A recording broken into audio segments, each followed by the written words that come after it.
Hello दोस्तों, हमारे YouTube channel Bandevi study में आपका स्वागत है। आज हम आपके लिए यहाँ 4 फेरों की सीरीज के तीसरा एपिसोड लेकर आया हूँ। जो हमारा पहला और दूसरा एपिसोड है उसको भी मैं प्लेलिस्ट बना रखा हूँ, उसको भी आप लोग देख लीजिए, क्योंकि आपका एग्ज़ाम इंडियन आर्मी का जो अग्निवीर का एग्ज़ाम है वह 30 जून से लेकर 10 जुलाई के बीच में होने वाला है। अगर और इस वीडियो में जो हमारा तीसरा एपिसोड है इसमें टोटल 100 क्वेश्चन होंगे, जो 50 जीके के होंगे और 50 जीएस के होंगे, यानी कि सामान्य ज्ञान और सामान्य विज्ञान के हमारे टोटल 100 प्रश्न रहने वाले हैं। तो अगर आप इंडियन आर्मी में अग्निवीर में किसी भी ट्रेड की तैयारी कर रहे हैं तो सबसे पहले आप हमारे चैनल को सब्सक्राइब कर लीजिए और इस प्रैक्टिस सेट में लास्ट तक बने रहिए। मैं टोटल 100 प्रश्नों को लेकर आया हूं, जो आपके लिए एक मैराथन की तरह साबित होने वाला है, क्योंकि कम समय में ज़्यादा क्वेश्चन को मैं करने वाला हूं। तो आप हमारे चैनल को सबसे पहले सब्सक्राइब कर लीजिए और मैं इस वीडियो में केवल आपको क्वेश्चन पढ़ूंगा और आंसर का ट्रिक कर दूंगा। अगर आपको लगेगा कि मैं क्वेश्चन का आंसर जल्दी ट्रिक कर रहा हूं तो आप हमारे वीडियो को क्लोज करके या फिर हमारे यूट्यूब चैनल बनदेवी स्टडी की प्लेलिस्ट में जाकर हमारे वीडियो को देख सकते हैं। और तो चलिए शुरू करते हैं। हमारा प्रश्न संख्या 1 है, त्रिपिटक किस धर्म से संबंधित है? तो त्रिपिटक जो पुस्तक है वह हमारा बौद्ध धर्म से संबंधित पुस्तक है। इस प्रश्न का उत्तर हमारा ऑप्शन मतलब बी होगा। बौद्ध धर्म हमारा ऑप्शन बी में दिया है, बौद्ध धर्म ऑप्शन बी। प्रश्न संख्या 2, संविधान सभा के अस्थायी अध्यक्ष कौन थे?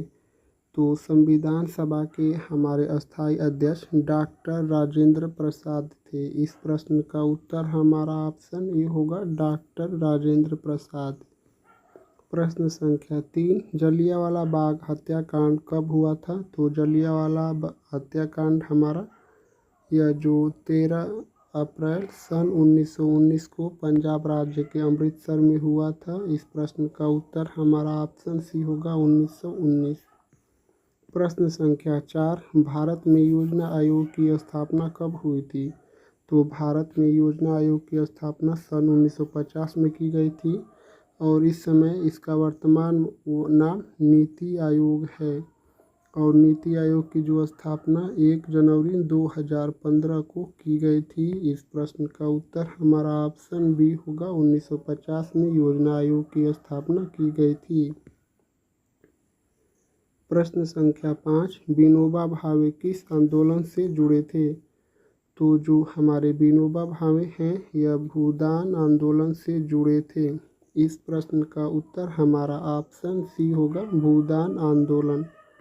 प्रश्न संख्या 6, विश्व व्यापार संगठन WTO का मुख्यालय कहाँ स्थित है?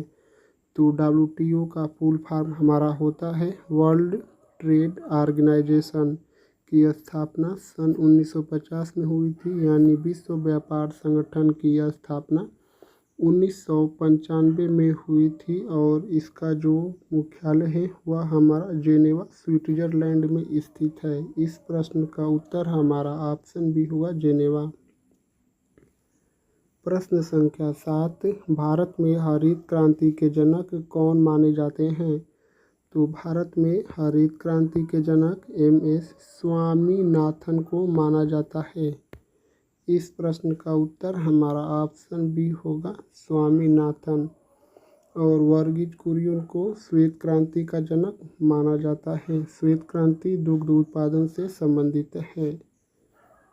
इस प्रश्न का उत्तर हमारा ऑप्शन बी होगा, MS स्वामीनाथन को हरित क्रांति का जनक कहा जाता है। प्रश्न संख्या 8, किस भारतीय वैज्ञानिक को रमन प्रभाव के लिए नोबेल पुरस्कार मिला था? तो सर CB रमन को रमन प्रभाव के लिए नोबेल पुरस्कार मिला था। इस प्रश्न का उत्तर हमारा ऑप्शन ए होगा, सर CB रमन को। और मिसाइल मैन ऑफ इंडिया के नाम से APJ अब्दुल कलाम को जाना जाता है। और जगदीश चंद्र बोस आइंस्टीन सिद्धांत का प्रतिपादन किया था। प्रश्न संख्या 9 को देखते हैं। सर्वोच्च न्यायालय की स्थापना कब हुई थी? तो सर्वोच्च न्यायालय की स्थापना हमारी सन 1950 में हुई थी। सर्वोच्च न्यायालय की स्थापना हमारी सन 1950 में हुई थी। Option B. प्रश्न संख्या 10। लोकसभा का प्रथम सत्र कब हुआ था? लोकसभा का प्रथम सत्र कब हुआ था? तो वह हमारा सन 1952 को लोकसभा का प्रथम सत्र हुआ था। इस प्रश्न का उत्तर हमारा ऑप्शन सी होगा 1952। प्रश्न संख्या 11। भारत में पहली बार जनगणना कब हुई थी? तो जनगणना का जो इतिहास है उसके बारे में हम अच्छे से बात कर लेते हैं। इसके बाद मतलब जल्दी चलेंगे। तो भारत में पहली बार जनगणना सन 1872 में लॉर्ड मेयो के समय हुई थी। अगर आपको कहेगा कि वैज्ञानिक आधार पर या दशकीय आधार पर जनगणना सन 1881 में लॉर्ड रिपन के समय हुई थी। और अगर आपको कहेगा कि आज़ादी के बाद और हमारी जो अंतिम जनगणना हुई है वह 2011 को हुई है और आज़ादी के बाद यह हमारी 7वीं जनगणना है और 10 के आधार पर 14वीं जनगणना है। और यह जब से हमारी जनगणना शुरुआत हुई तब से हमारी जनगणना 15वीं जनगणना है 2011 की। तो इस प्रश्न का उत्तर हमारा ऑप्शन बी होगा 1872। प्रश्न संख्या 12। ब्लैक होल सिद्धांत किसने दिया था? तो ब्लैक होल जो सिद्धांत है इसको स्टीफन हॉकिंग ने दिया था। स्टीफन हॉकिंग ने दिया था ब्लैक होल का सिद्धांत। Option B. प्रश्न संख्या 13। राष्ट्रपति शासन संविधान के किस अनुच्छेद में है? तो राष्ट्रपति शासन भारतीय संविधान के 356 अनुच्छेद से संबंधित है और अनुच्छेद 352 राष्ट्रीय आपात से संबंधित है। और जो हमारा यह अनुच्छेद 360 है यह वित्तीय आपात से संबंधित है। और अनुच्छेद 370 जम्मू और कश्मीर राज्य से संबंधित है और वर्तमान में अनुच्छेद 370 के कुछ भाग समाप्त हो चुके हैं। इस प्रश्न का उत्तर हमारा ऑप्शन बी होगा अनुच्छेद 356 राष्ट्रपति शासन से संबंधित है। प्रश्न संख्या 14। शून्य की खोज किसने की थी? तो शून्य की खोज किसने की थी? तो हमारे शून्य की खोज करने वाले ब्रह्मगुप्त थे। शून्य की खोज करने वाले हमारे ब्रह्मगुप्त थे। इस प्रश्न का उत्तर ऑप्शन सी होगा ब्रह्मगुप्त। प्रश्न संख्या 15। सशस्त्र सेना झंडा दिवस कब मनाया जाता है? यह इंडियन आर्मी के एग्ज़ाम का फेवरेट क्वेश्चन है और कई बार हमेशा इंडियन आर्मी के एग्ज़ाम में पूछा जाता है। जो हमारा सशस्त्र सेना झंडा दिवस प्रत्येक वर्ष 7 दिसंबर को मनाया जाता है। इस प्रश्न का उत्तर हमारा ऑप्शन ए होगा 7 दिसंबर को। प्रश्न संख्या 16। यूनिसेफ का मुख्यालय कहाँ स्थित है? तो यूनिसेफ का मुख्यालय हमारा कहाँ स्थित है? तो यूनिसेफ का मुख्यालय हमारा न्यूयॉर्क USA अमेरिका में स्थित है। इस प्रश्न का उत्तर हमारा ऑप्शन सी होगा न्यूयॉर्क USA अमेरिका में। प्रश्न संख्या 17। किस नदी को बिहार का शोक कहा जाता है? तो जो बिहार का शोक कोसी नदी को कहा जाता है। बंगाल का शोक दामोदर नदी को कहा जाता है। दामोदर नदी को बंगाल का शोक कहा जाता है। बिहार का शोक कोसी नदी को कहा जाता है। इस प्रश्न का उत्तर हमारा ऑप्शन बी होगा कोसी। प्रश्न संख्या 18। भारत के पहले मुख्य चुनाव आयुक्त कौन थे? तो ऑप्शन आप लोग के सामने है। भारत के पहले मुख्य चुनाव आयुक्त सुकुमार सेन थे। भारत के पहले मुख्य चुनाव आयुक्त सुकुमार सेन थे। इस प्रश्न का उत्तर हमारा ऑप्शन बी होगा सुकुमार सेन। प्रश्न संख्या 19। यूनेस्को का मुख्यालय कहाँ है? तो यूनेस्को का जो मुख्यालय है वह हमारा फ्रांस पेरिस में स्थित है। फ्रांस जो है यह हमारा फ्रांस इसकी राजधानी पेरिस में स्थित है और फ्रांस हमारा सीन नदी के किनारे स्थित है। इस प्रश्न का उत्तर हमारा ऑप्शन बी होगा पेरिस। यूनेस्को का मुख्यालय पेरिस में स्थित है। प्रश्न संख्या 20, हड़प्पा सभ्यता किस काल की मानी जाती है? तो हड़प्पा सभ्यता है यह जो हमारी कांस्य युगीन सभ्यता मानी जाती है। हड़प्पा सभ्यता हमारी कांस्य युगीन सभ्यता मानी जाती है। इस प्रश्न का उत्तर हमारा ऑप्शन सी होगा कांस्य युग। प्रश्न संख्या 21, राष्ट्रीय आय का पहला मापन किसने किया था? राष्ट्रीय आय का पहला मापन किसने किया था? तो वह थे हमारे BKRB राव, यानी कि BKRB राव। इस प्रश्न का उत्तर हमारा ऑप्शन ए होगा। प्रश्न संख्या 22, नाटो का मुख्यालय कहाँ है? जो नाटो है इसके अस्थायी सदस्यों की संख्या 5 है और अस्थायी सदस्यों की संख्या 10 होती है। और नाटो का मुख्यालय हमारा ब्रुसेल्स बेल्जियम में स्थित है। जो ब्रुसेल्स है बेल्जियम में नाटो का मुख्यालय यहीं स्थित है। Option B. प्रश्न संख्या 23, भारत का मैनचेस्टर किस शहर को कहा जाता है? तो जो भारत का मैनचेस्टर है वह हमारा अहमदाबाद को कहा जाता है। भारत का मैनचेस्टर अहमदाबाद शहर को कहा जाता है। इस प्रश्न का उत्तर हमारा ऑप्शन सी होगा अहमदाबाद। और अहमदाबाद हमारा गुजरात राज्य में स्थित है। प्रश्न संख्या 24, इंटरनेट का जनक किसे माना जाता है? तो इंटरनेट का जनक हमारा सर्फ को माना जाता है। बिंटन सर्फ को इंटरनेट का जनक माना जाता है। इस प्रश्न का उत्तर हमारा ऑप्शन सी होगा। प्रश्न संख्या 25, ईस्ट इंडिया कंपनी की स्थापना कब हुई थी? तो ईस्ट इंडिया कंपनी की स्थापना हमारी कब हुई थी? तो वह सन 1600 में ईस्ट इंडिया कंपनी की स्थापना हुई थी। Option A 1600। प्रश्न संख्या 26, भारत में सिविल सेवा परीक्षा का प्रारंभ किस वर्ष हुआ था? यानी सिविल सेवा परीक्षा की शुरुआत किस वर्ष हुआ था? तो वह हमारा सन 1861 में भारत में सिविल सेवा की परीक्षा आरंभ हुई थी। इस प्रश्न का उत्तर हमारा ऑप्शन बी होगा सन 1861। प्रश्न संख्या 27, न्यायपालिका किस सूची में आता है? तो न्यायपालिका हमारा किस सूची में आता है? तो न्यायपालिका हमारी समवर्ती सूची में आती है। समवर्ती सूची में न्यायपालिका आती है। इस प्रश्न का उत्तर हमारा ऑप्शन सी होगा समवर्ती सूची। प्रश्न संख्या 28, सामान्य भौगोलिक इकाई कौन सी है? तो सामान्य जो भौगोलिक इकाई है वह हमारे पहाड़ हैं। सामान्य भौगोलिक यानी प्रकृति की दृष्टि से पहाड़ है। इस प्रश्न का उत्तर हमारा ऑप्शन डी होगा। और पेड़ पौधे भी भौगोलिक इकाई हैं। प्रश्न संख्या 29, पंचशील समझौता का प्रस्ताव कब दिया गया था? तो हमारा पंचशील समझौता भारत और चीन के बीच स्थित है।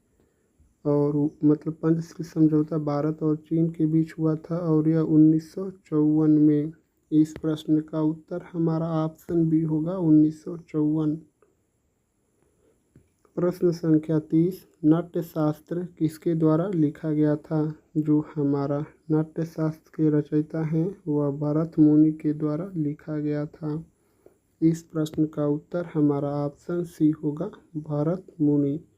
हमारे चैनल को आप लोग ज़रूर से सब्सक्राइब कर लीजिए दोस्त, क्योंकि मैं आपके लिए बहुत ही अच्छे क्वेश्चन को लेकर आया हूँ। आप लोग देख सकते हैं आपके एग्ज़ाम में यह सभी प्रश्न पूछे गए हैं पिछली बार इंडियन आर्मी के, और भविष्य में होने वाले एग्ज़ाम में पूछे जाने की पूरी संभावना है।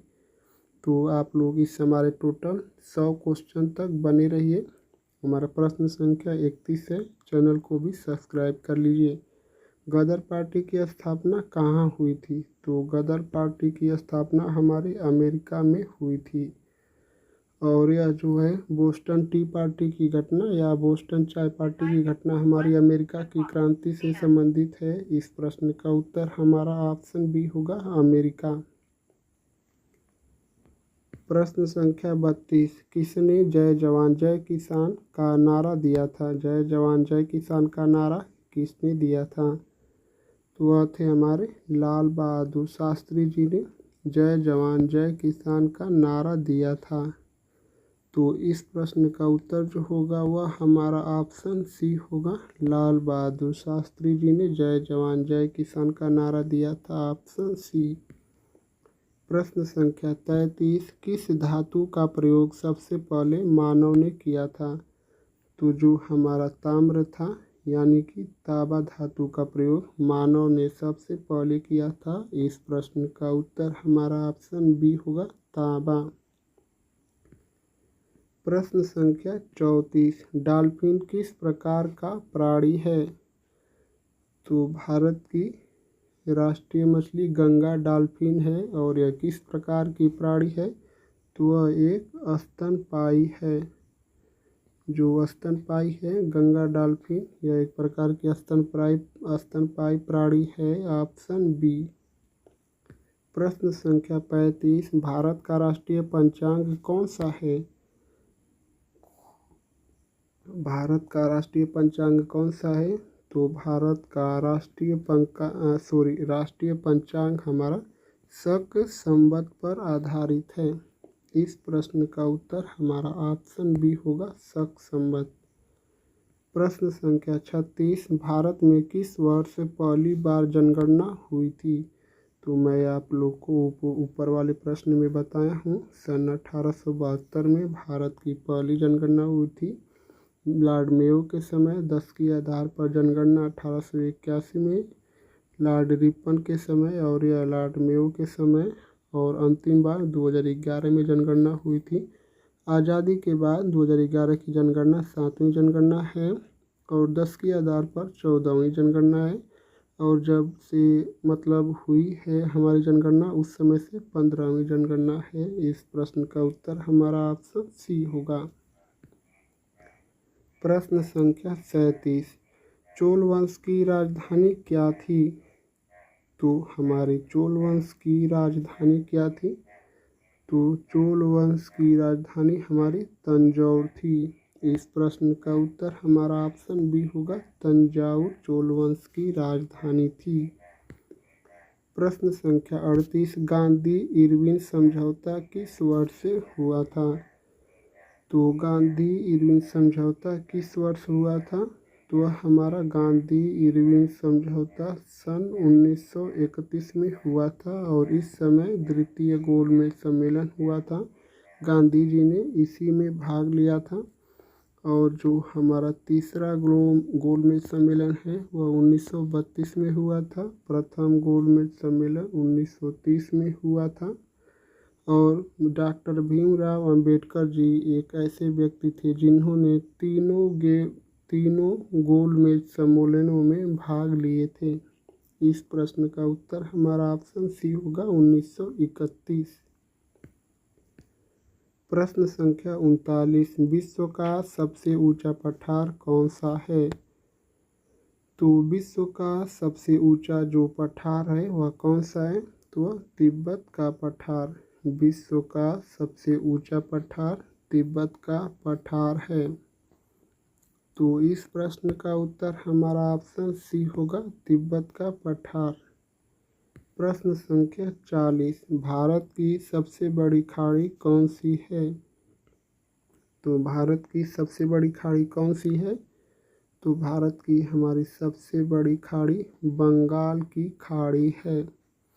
बंगाल की खाड़ी भारत की सबसे बड़ी खाड़ी है। इस प्रश्न का उत्तर हमारा ऑप्शन सी होगा, बंगाल की खाड़ी। प्रश्न संख्या 41, दादा भाई नौरोजी को क्या उपनाम दिया गया था? तो दादा भाई नौरोजी को great old man of India के नाम से जाना जाता है। दादा भाई नौरोजी को grand old man of India के नाम से जाना जाता है, या भारत का वयोवृद्ध पुरुष है, इन्हें उपनाम दिया गया था। Option D. प्रश्न संख्या 42, किस अधिनियम ने भारत में द्वैध शासन की व्यवस्था की थी? तो द्वैध शासन की व्यवस्था भारत में किस वर्ष हुई थी?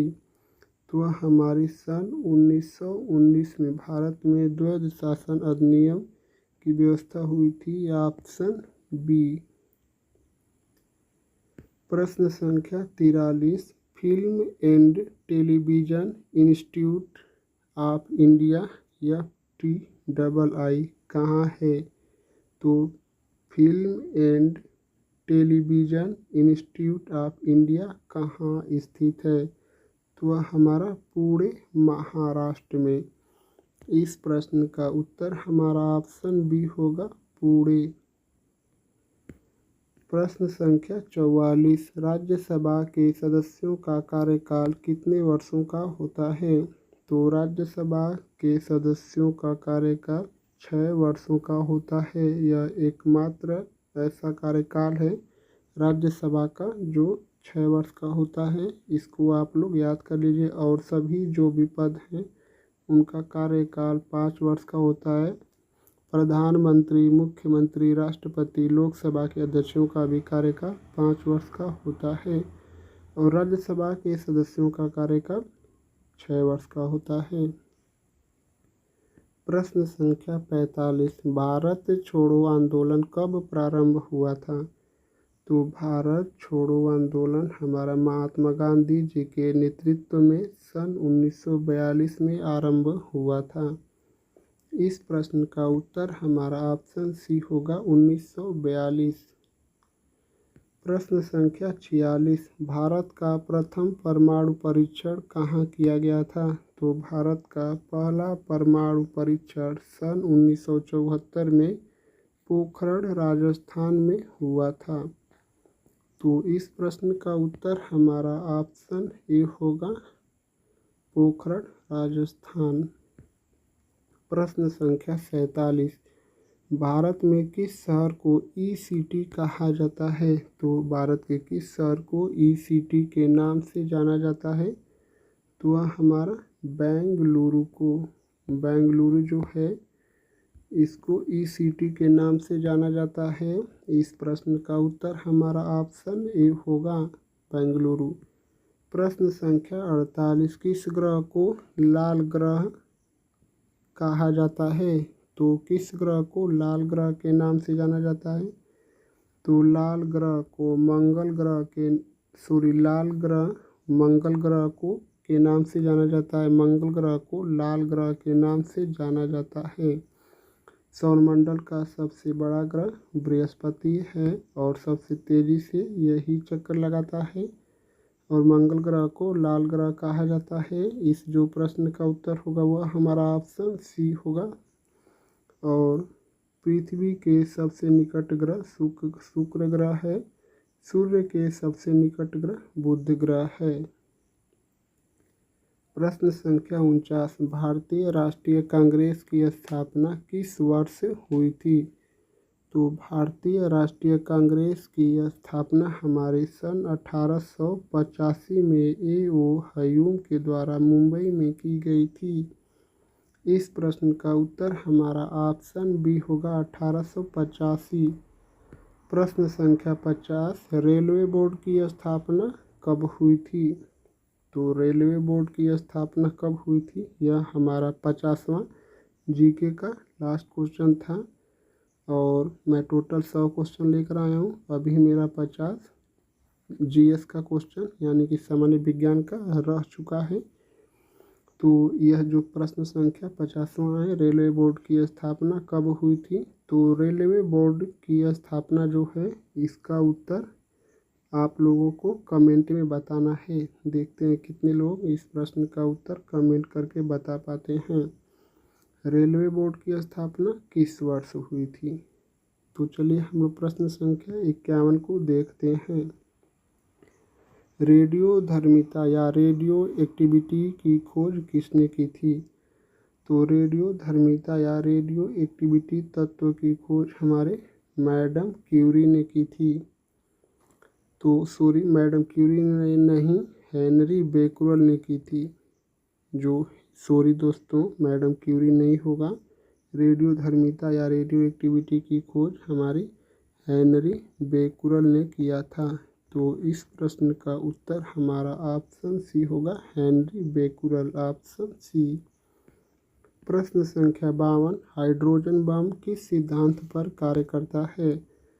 तो हाइड्रोजन जो बम है वह हमारा परमाणु संलयन के सिद्धांत पर कार्य करता है। जो हाइड्रोजन बम और सूर्य पर नाभिकीय संलयन क्रिया होती है, और जो परमाणु बम है उसमें नाभिकीय विखंडन क्रिया होती है। इस प्रश्न का उत्तर हमारा ऑप्शन बी होगा, परमाणु संलयन। इसको भी आप देख लीजिए, इलेक्ट्रॉन संलयन दिया है तो इसको भी मत लगा दीजिएगा आप। संलयन देखकर पूरा क्वेश्चन पढ़ के, पूरा ऑप्शन अच्छे से पढ़कर आप लोग इंडियन आर्मी के एग्ज़ाम को टारगेट कीजिए। प्रश्न संख्या 53, ओजोन परत वायुमंडल के किस परत में पाई जाती है? तो ओजोन परत हमारी वायुमंडल के समताप मंडल या स्ट्रेटोस्फियर मंडल में पाई जाती है, और ओजोन परत का सूत्र O3 होता है। इस प्रश्न का उत्तर हमारा ऑप्शन बी होगा, समताप मंडल। प्रश्न संख्या 54, डीएनए की द्रव्यकुंडलीय की खोज किसने की थी? जो डीएनए की द्रव्यकुंडलीय संरचना है इसकी खोज किसने की थी? तो आप लोग अच्छे से ऑप्शन देखिए। और डीएनए का full form deoxyribose nucleic acid होता है। आरएनए का full form ribo nucleic acid होता है। और यह जो डीएनए की द्रव्यकुंडलीय की खोज हमारी वाटसन और क्रिक ने किया था। इस प्रश्न का उत्तर हमारा ऑप्शन ए होगा, वाटसन और क्रिक। प्रश्न संख्या 5, रक्त का पीएच मान सामान्यतः कितना होता है? तो पानी का पीएच मान 7 होता है। रक्त का पीएच मान हमारा 7.4 होता है। इस प्रश्न का उत्तर हमारा ऑप्शन सी होगा, 7.4। प्रश्न संख्या 56, ब्लड ग्रुप की खोज किसने की थी?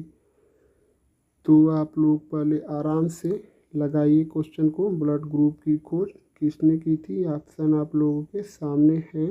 ब्लड ग्रुप की खोज जो है हमारे, वह कार्ल लैंडस्टीनर ने किया था। ब्लड ग्रुप की खोज कार्ल लैंडस्टीनर ने किया था। इस प्रश्न का उत्तर हमारा ऑप्शन बी होगा। प्रश्न संख्या 57, सबसे हल्का गैस कौन सा है? तो सबसे हल्की गैस कौन सी है? सबसे हल्की गैस कौन सी है? तो वह है हमारी हाइड्रोजन। सबसे हल्की गैस हाइड्रोजन है। इस प्रश्न का उत्तर हमारा ऑप्शन सी होगा, हाइड्रोजन। प्रश्न संख्या 58, प्रकाश वर्ष किसकी इकाई है? तो यह जो प्रकाश वर्ष है यह किसकी इकाई है? तो प्रकाश वर्ष हमारी दूरी की इकाई है। और दूरी मापने की जो सबसे बड़ी इकाई है वह पारसेक होती है। इस प्रश्न का उत्तर हमारा ऑप्शन बी होगा, दूरी।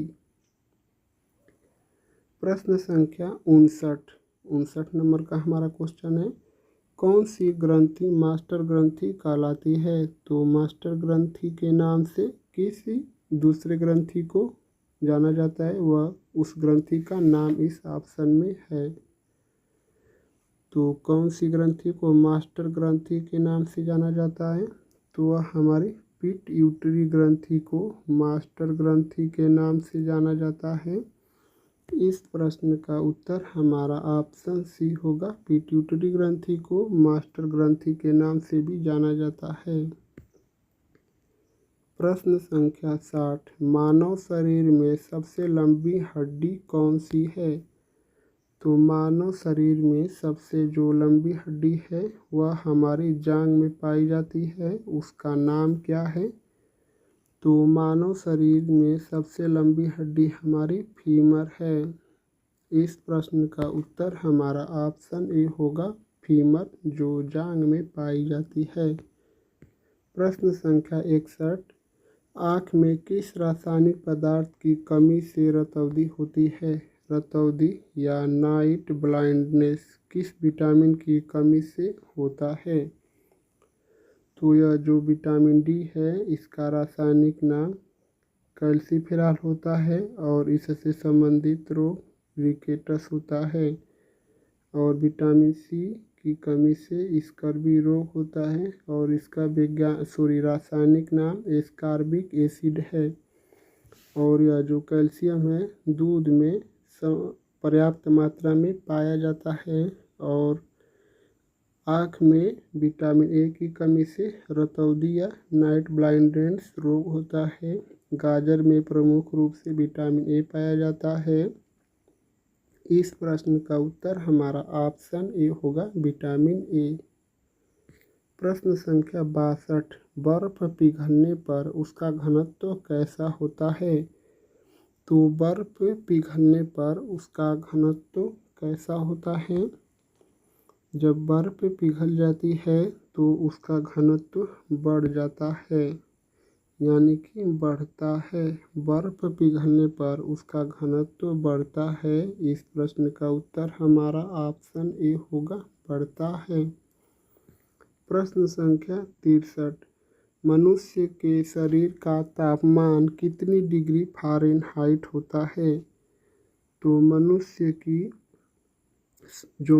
के शरीर का तापमान कितने डिग्री फ़ारेनहाइट होता है? अगर सेल्सियस में पूछेगा तो 37 डिग्री सेल्सियस होता है मनुष्य के शरीर का तापमान। और यह आपका फ़ारेनहाइट में पूछ रहा है तो वह होगा हमारा 98.6 फ़ारेनहाइट होता है फ़ारेनहाइट में इसका मान। इस प्रश्न का उत्तर हमारा ऑप्शन सी होगा। प्रश्न संख्या 64, सूर्य की ऊर्जा किस प्रक्रिया से प्राप्त होती है? तो मैं अभी आप लोगों को ऊपर वाले क्वेश्चन में बता चुका हूँ कि सूर्य पर और हाइड्रोजन बम में कौन सी क्रिया होती है? तो वह होती है हमारी नाभिकीय संलयन। परमाणु बम में नाभिकीय विखंडन क्रिया होती है और सूर्य पर और हाइड्रोजन बम में नाभिकीय संलयन क्रिया होती है, ऑप्शन बी। प्रश्न संख्या 65, श्वसन क्रिया में कौन सी गैस ली जाती है? जो श्वसन प्रक्रिया है उसमें कौन सी गैस ग्रहण की जाती है? तो जो कार्बन डाइऑक्साइड होता है इसे छोड़ा जाता है श्वसन की क्रिया में। और जो हमारा ऑक्सीजन है इसको ग्रहण किया जाता है। श्वसन की क्रिया में ऑक्सीजन को ग्रहण किया जाता है और कार्बन डाइऑक्साइड को छोड़ा जाता है। इस प्रश्न का उत्तर हमारा ऑप्शन बी होगा, ऑक्सीजन। प्रश्न संख्या 66, ध्वनि की गति सबसे अधिक किस माध्यम में होती है? तो ध्वनि की गति सबसे अधिक किस माध्यम में होती है? तो जो हमारी ध्वनि है यह निर्वात में नहीं गुजर सकती है, क्योंकि ध्वनि को गुजरने के लिए माध्यम की आवश्यकता होती है और निर्वात में कोई माध्यम नहीं होता है। और यह जो ध्वनि की गति सबसे अधिक जो होती है वह हमारे इस्पात में होती है, यानी ठोस में होती है ध्वनि की सबसे अधिक गति। इस प्रश्न का उत्तर हमारा ऑप्शन सी होगा, इस्पात। प्रश्न संख्या 67, किसी वस्तु के स्थान में परिवर्तन को क्या कहते हैं? तो किसी वस्तु के स्थान में परिवर्तन की समय दर को जो है वह हमारा विस्थापन कहा जाता है। किसी वस्तु के स्थान परिवर्तन को विस्थापन कहा जाता है। इस प्रश्न का उत्तर हमारा ऑप्शन सी होगा, विस्थापन। प्रश्न संख्या 68, क्लोरोफिल क्या अवशोषित करता है? तो क्लोरोफिल क्या अवशोषित करता है? तो जो क्लोरोफिल है हमारा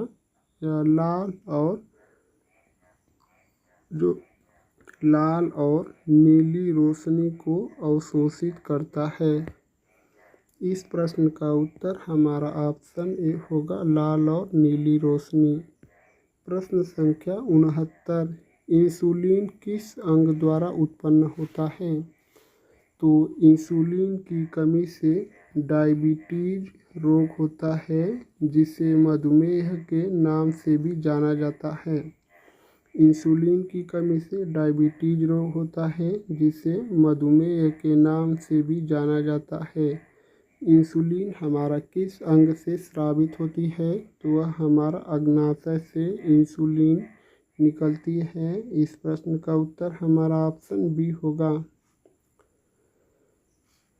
अग्नाशय। प्रश्न संख्या 70, इलेक्ट्रॉन की खोज किसने की थी? तो इलेक्ट्रॉन की खोज किसने की थी? यह न्यूट्रॉन की खोज जेम्स चैडविक ने की थी। परमाणु की खोज जॉन डाल्टन ने की थी। तो कौन सा ऑप्शन बचा? इलेक्ट्रॉन की खोज जे थॉमसन ने की थी, ऑप्शन बी। प्रश्न संख्या 71, रेड ब्लड सेल्स में कौन सा तत्व पाया जाता है जो ऑक्सीजन ले जाता है? तो आरबीसी में कौन सा तत्व पाया जाता है जो ऑक्सीजन लेकर जाने का कार्य करता है? तो आरबीसी का कार्यकाल यानी रेड ब्लड कॉर्पसेल्स या लाल रक्त कणिकाओं का जीवन काल 120 दिन का होता है। और इसमें जो है प्रमुख रूप से वह हमारा आयरन पाया जाता है, यानी कि लोहा। इस प्रश्न का उत्तर हमारा ऑप्शन सी होगा, आयरन। प्रश्न संख्या 72 को देखते हैं, वायुमंडल में सबसे अधिक मात्रा में कौन सी गैस पाई जाती है? तो वायुमंडल में सबसे अधिक कौन सी गैस पाई जाती है? तो जो हमारा ऑक्सीजन है वह वायुमंडल में 21% पाया जाता है।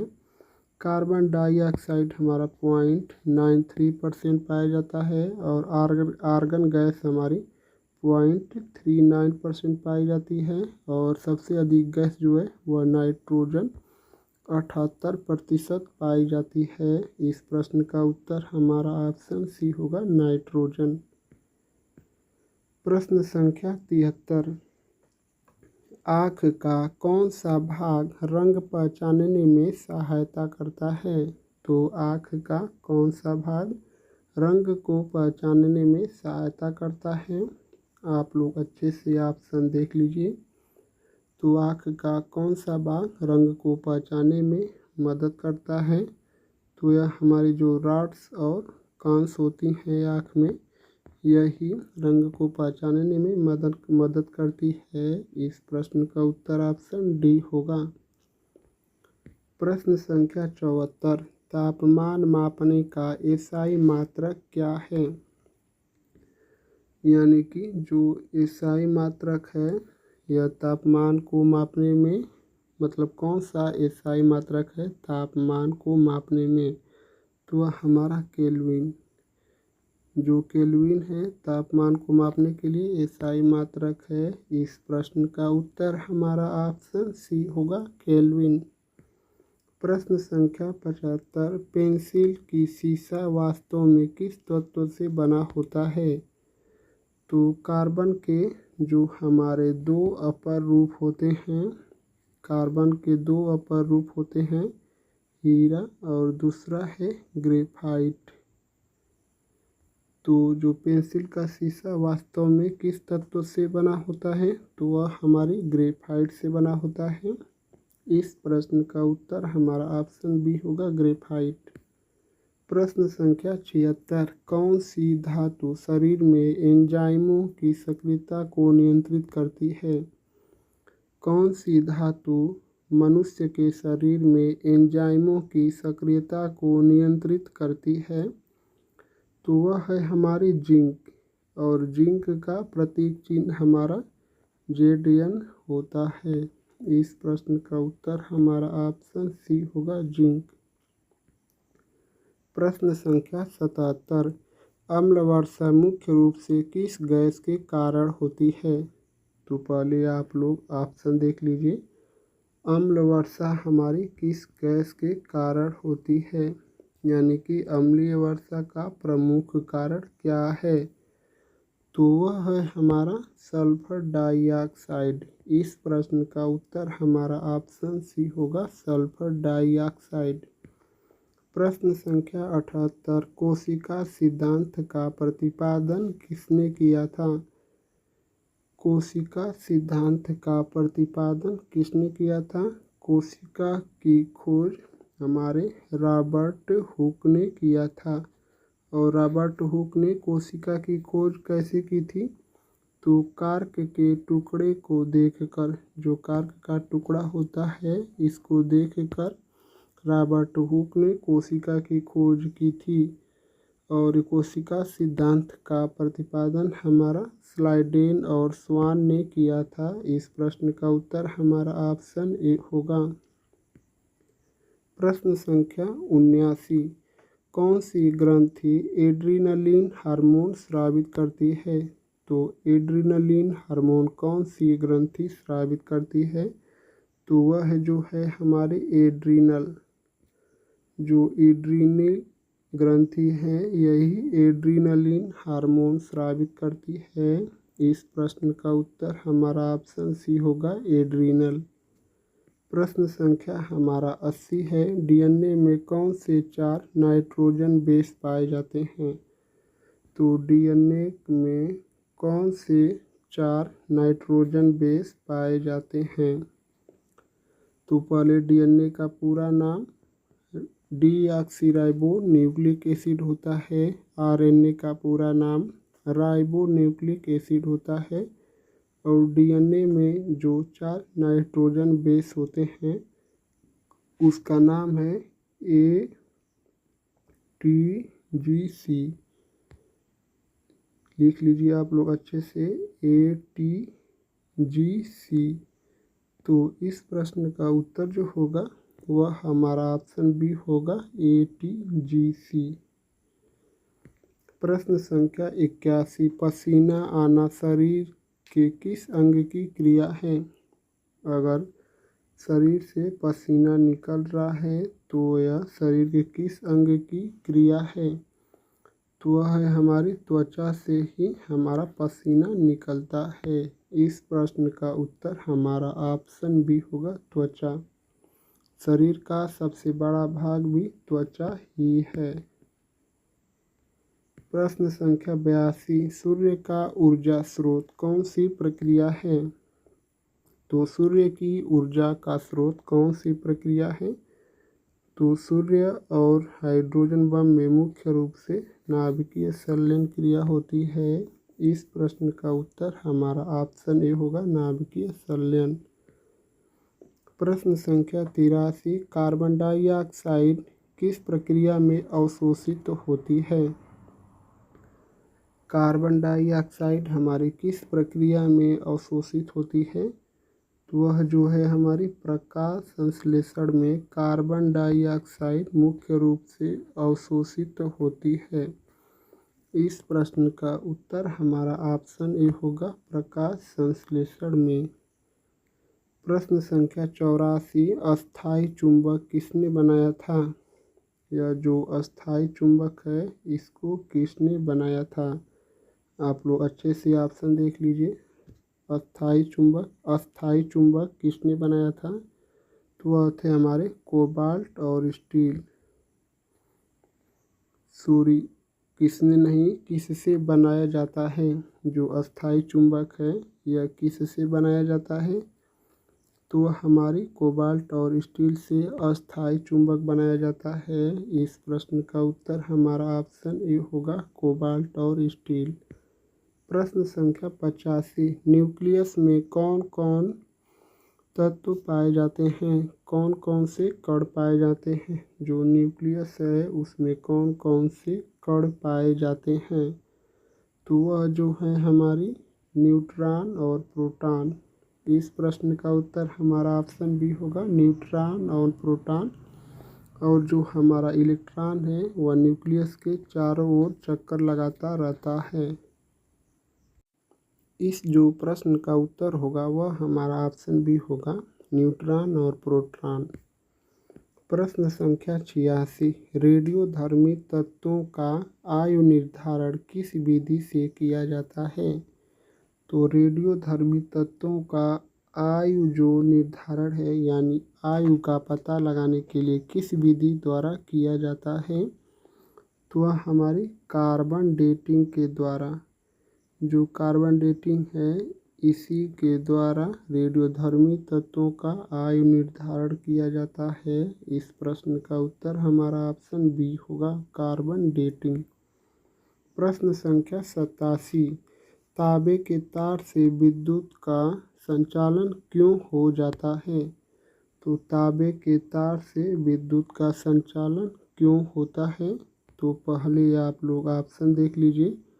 तो तांबे के तार से विद्युत का संयोजन इसलिए हो जाता है क्योंकि इसमें मुक्त इलेक्ट्रॉन होते हैं यानी कि फ्री इलेक्ट्रॉन होते हैं। इस प्रश्न का उत्तर हमारा ऑप्शन बी होगा। प्रश्न संख्या 88, दूध को दही में बदलने वाले जीवाणु का नाम क्या है? तो दूध को दही में बदलने वाले जीवाणु का नाम हमारा लैक्टोबैसिलस। जो लैक्टोबैसिलस है यह एक प्रकार का जीवाणु दूध को दही में बदलने का कार्य करता है।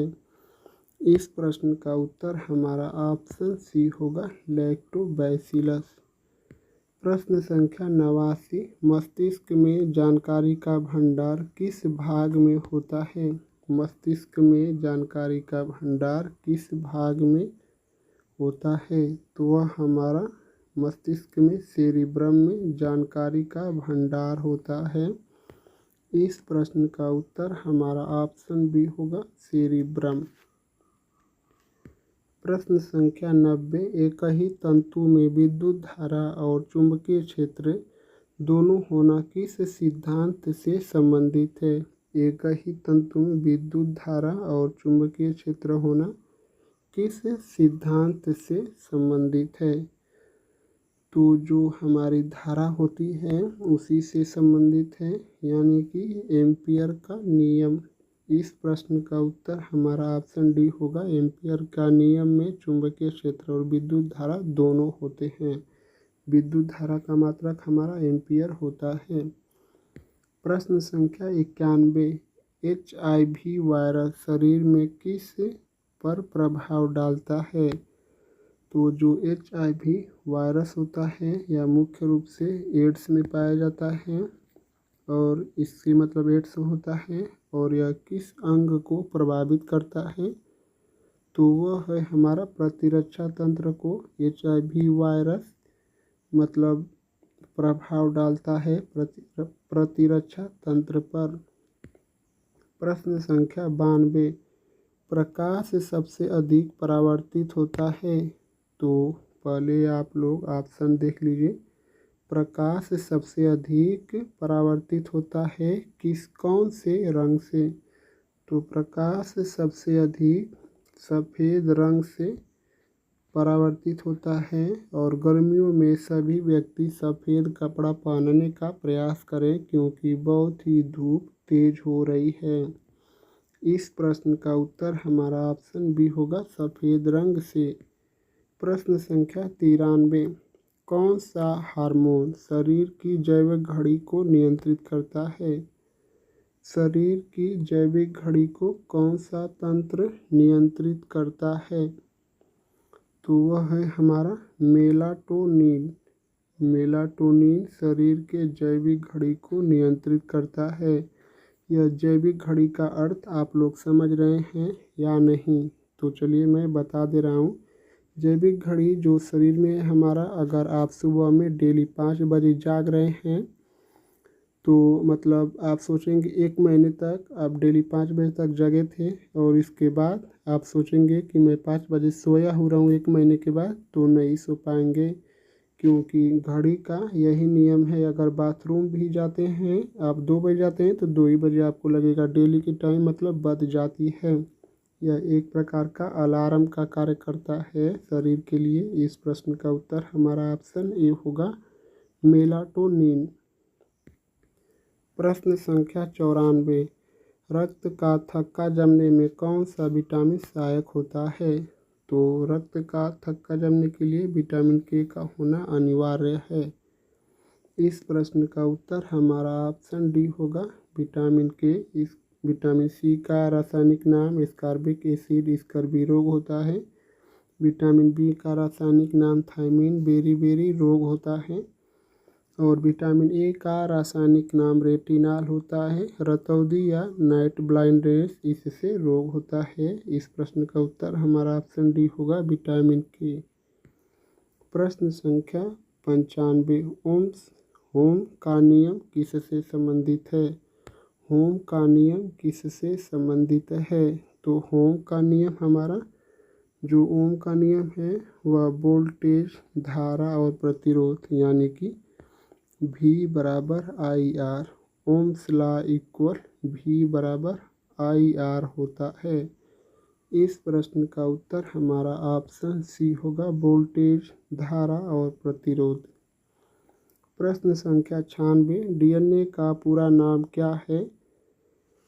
तो हमारा डीएनए का जो पूरा नाम होता है वह डीऑक्सीराइबोस न्यूक्लिक एसिड होता है।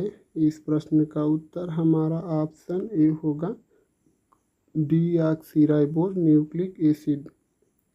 आरएनए का पूरा नाम राइबो न्यूक्लिक एसिड होता है। प्रश्न संख्या 97, नाभिकीय रिएक्टर में मंदक या मॉडरेटर का कार्य क्या होता है? नाभिकीय रिएक्टर में मंदक या मॉडरेटर का कार्य क्या होता है? तो वह है हमारे न्यूट्रॉन की गति को कम करना। न्यूट्रॉन की खोज जेम्स चैडविक ने की थी। न्यूट्रॉन की गति को नियंत्रित करना। इस प्रश्न का उत्तर हमारा ऑप्शन बी होगा। प्रश्न संख्या 98, पाचन की क्रिया सबसे पहले कहाँ प्रारंभ होती है? तो पाचन की क्रिया सबसे पहले कहाँ प्रारंभ होती है? तो पाचन की क्रिया सबसे पहले हमारे मुंह में प्रारंभ होती है और छोटी आंत में समाप्त हो जाती है। इस प्रश्न का उत्तर हमारा ऑप्शन सी होगा मुंह में। प्रश्न संख्या 99, बैरोमीटर किसे मापता है? बैरोमीटर से क्या मापा जाता है? तो बैरोमीटर एक प्रकार का वायुदाब मापी यंत्र है। वायुदाब मापी यंत्र है हमारा बैरोमीटर। इस प्रश्न का उत्तर हमारा ऑप्शन बी होगा वायुदाब। प्रश्न संख्या 100 और आज के प्रैक्टिस सेट का हमारा लास्ट क्वेश्चन है। इंसुलिन की कमी से कौन सा रोग होता है? इंसुलिन की कमी से कौन सा रोग होता है? तो इस जो प्रश्न का उत्तर है आप लोगों को कमेंट में बताना है। आप लोग कमेंट करके ज़रूर बताइए। अगर आप हमारे चैनल पर पहली बार आए हैं तो हमारे चैनल को सबसे पहले सब्सक्राइब कर लीजिए। वीडियो अगर आपको अच्छी लगी है तो एक लाइक ज़रूर से कर दीजिए दोस्त। हमारे चैनल पर बहुत ही कम सब्सक्राइबर हैं, आप लोग सब्सक्राइब पहले ज़रूर से कर दीजिए। और आप यह भी कमेंट करके बताइए कि इन सभी 100 प्रश्नों में से आपको कितने प्रश्नों का जवाब सही पता था। आप लोग का बहुत बहुत धन्यवाद दोस्तों।